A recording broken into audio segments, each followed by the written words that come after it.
Evening school விட்டு வர உங்கள் குழந்தைங்களுக்கு இந்த மாதிரி ஒரு ஸ்நாக்ஸ் செஞ்சு கொடுத்தீங்க அப்படின்னா உங்கள் குழந்தைங்க விரும்பி சாப்பிடுவாங்க.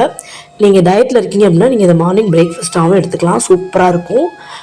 கொஞ்சமாக ஒரு கடாயில் எண்ணெய் விட்டு ஒரு பெரிய வெங்காயத்தை பொடியாக நறுக்கி நல்லா வதக்குனதுக்கப்புறம் ஒரு மீடியம் சைஸ் தக்காளி அதையும் நல்லா பொடியாக நறுக்கி அதையும் சேர்த்து நல்லா வதக்கிடலாம்.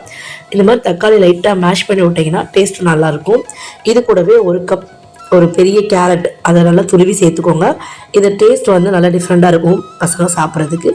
இதில் தேவையான உப்பு, கொஞ்சமாக இஞ்சி பூண்டு பேஸ்ட்டு, உங்களுக்கு இதில் ஸ்மெல்லு நல்லா கொடுக்கறதுக்காக கொஞ்சமாக கரம் மசாலா வேணும்னா நீங்கள் ஸ்கிப் பண்ணிக்கலாம். ஸோ இது எல்லாமே நல்லா வதங்கினதுக்கப்புறம் கொஞ்சமாக கெச்சப் நீங்கள் போட்டு அதையும் சேர்த்து நல்லா வதக்கிக்கோங்க. கடாயில் ஒட்டாமல் நல்லா சுருண்டு வரும்.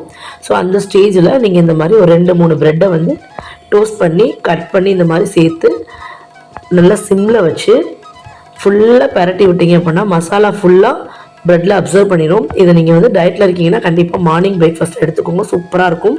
கொஞ்சமாக லைம் பிழிஞ்சு இந்த மாதிரி கார்னிஷிங்காக கொத்தமல்லி தலையை தூவி இறக்குனீங்க அப்படின்னா சூப்பரான மசாலா பிரெட் ரெடி. செஞ்சு பாருங்கள். வீடியோ பிடிச்சிருந்தா மறக்காமல் சப்போர்ட் பண்ணி சப்ஸ்கிரைப் பண்ணுங்கள். தேங்க்யூ.